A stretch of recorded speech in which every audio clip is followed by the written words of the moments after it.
कर्नाटक हवामान अभ्यासक मी आहे तारकळस या ठिकाणी. आजपासून सर्व शेतकऱ्याला सांगतो, शेतकऱ्यांना आणखीन दिनांक 12 एप्रिल, 13 एप्रिल, 14 एप्रिल दरम्यान तुम्ही तुमची काळजी घ्या. विजेच्या कडकडासह पाऊस पडणार आहे, गारपीट होणार आहे, म्हणून हा अंदाज लक्षात घ्या. आणि विशेष म्हणजे परभणी जिल्ह्यामध्ये 18 एप्रिलपर्यंत वातावरण खराबच राहणार आहे, म्हणून हे अंदाज लक्षात घ्यायचा. योगायोगानं आज मी काय झालं, पालवून तारकळस इथं जात असताना इतका वादळी वाऱ्याचा पाऊस चालू झालेला आहे. या ठिकाणी थोडी गारपीट देखील आली होती, म्हणून हे देखील सांगू इच्छितो.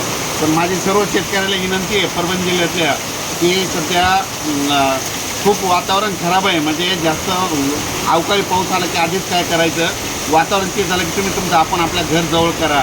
आणि विशेषमध्ये सांगायचं झालं तर म्हणजे आता हे जवळपास 12 एप्रिल ते 18 एप्रिल दरम्यान वारं जास्त राहणार आहे, त्याच्यामध्ये पाऊस पण जास्त राहणार आहे आणि विजेचं प्रमाण राहणार आहे. सर्व दूर पडत नसतो, पण फक्त काही काही भागात पडणार आहे, म्हणून हा सर्व शेतकऱ्यांनी अंदाज लक्षात घ्या. या ठिकाणी आता या तारकळस या ठिकाणी लाईव्ह या ठिकाणी आता मी पावसातच भिजलो. मी प्रचाराला फिरत असताना म्हणजे तारकळस ह्या पूर्ण या एरियात फिरत असताना या ठिकाणी खूप पाऊस चालू झाला. आणि विशेष म्हणजे या ठिकाणी पत्र देखील उडत असल्यामुळे आम्ही या तारकळस या ठिकाणी रोडवर गाडी उभा केलेली आहे. अचानक वातावरणात झालं तर परत एक निषेध दिलं जाईल.